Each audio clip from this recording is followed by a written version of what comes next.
हाँ, एक्चुअली देखिए सबसे बड़ी बात, मैं एक ज़िम्मेदार व्यक्ति हूँ। मेरे अंदर इमोशन है। और जहाँ तक गायक और ये अभिनेता की बात है और नेता की बात है, तो मैं नेता कभी नहीं बन पाऊँगा, क्योंकि मैं दिल से सोचता हूँ। दिल से सोचने वाले नेता नहीं बनते, बेटा बनते हैं। और मैं अपने जीवन में हमेशा दिल से सोच के ही सब कुछ किया है। जो भी मेरी गरीबी रही है, जो भी मेरा स्ट्रगल रहा है, वो सारी चीज़ें जो है वो बेटा बन के ही मैंने की है। और मैं कभी भी नेता नहीं बनूँगा। और जो चीज़ें हुई ठीक है, वो अचानक भगवान क्या चाह रहे हैं मेरे से, क्योंकि मैं यहाँ खुद लड़ने नहीं, मुझे लगता है कि मुझे भगवान ने भेजा है। अब बाकी जनता के ऊपर है। ये आप बार बार रिपीट कर रहे हैं कि मैं नेता नहीं बल्कि बेटा हूँ, लेकिन लालू यादव जी भी नेता हैं, तेजस्वी जी भी नेता, ये सब तो नेता की कैटेगरी में ही आ रहे हैं ना। तो नेता और बेटा में फिर अंतर क्या है?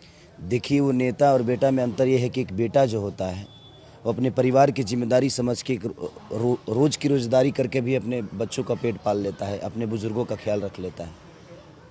और नेता के पास पावर होने के बावजूद भी वो ना किसी का भला कर पाता है, और वो बहुत ग्रांटेड ले लेता है अपनी इस फैमिली को।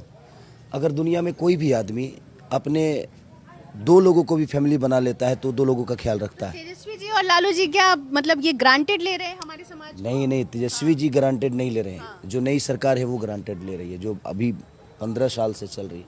आज व्यवस्था बिगड़ी है किसके कारण? इन्हीं लोगों के कारण। पलायन, कोई पलायन पे बात ही नहीं कर रहा है, लोगों को रोकने का कोई बात ही नहीं कर रहा है। सिर्फ हम जंगल राज की बातें हो रही है, नचनिया बजनिया की बात हो रही है। पता है किस, ये नेता लोग ना अपना भाषा ही नहीं चेंज कर पा रहे हैं। लोगों के विकास की बात एक आदमी कर रहा है, नहीं कर रहा है, सिर्फ एक दूसरे को नीचा दिखाने पे सबके सब लगे हुए हैं। बट मैं किसी को नीचा नहीं दिखाता, क्योंकि मुझे पता है यार, इंसान बुरा नहीं होता है, हर इंसान इंसानी होता है। उसके सोच बुरी होती है और उसका करने का तरीका बुरा हो सकता है। इसीलिए मैं किसी का विरोध नहीं कर रहा हूँ, ना मैं किसी का विरोध करने आया हूँ। यहाँ की समस्या सुलझाने आया हूँ।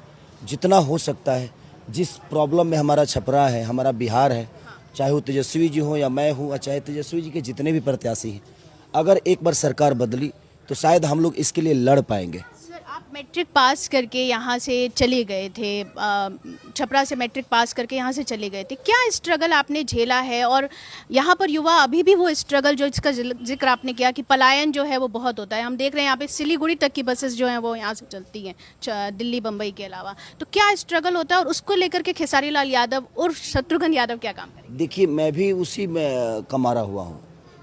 आज 15 साल, मुझे 16 साल हो गए मुंबई में रहते हुए। अगर सरकार के पास अगर बेहतर नीति होती, बेहतर व्यवस्था होती, फिल्म सिटी होती, या यहाँ करने के लिए कुछ होता, तो शायद खेसारी लाल यादव भी मुंबई नहीं गया होता।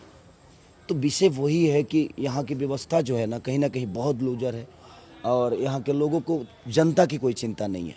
बाकी देखिए, सबसे बड़ी चीज़ की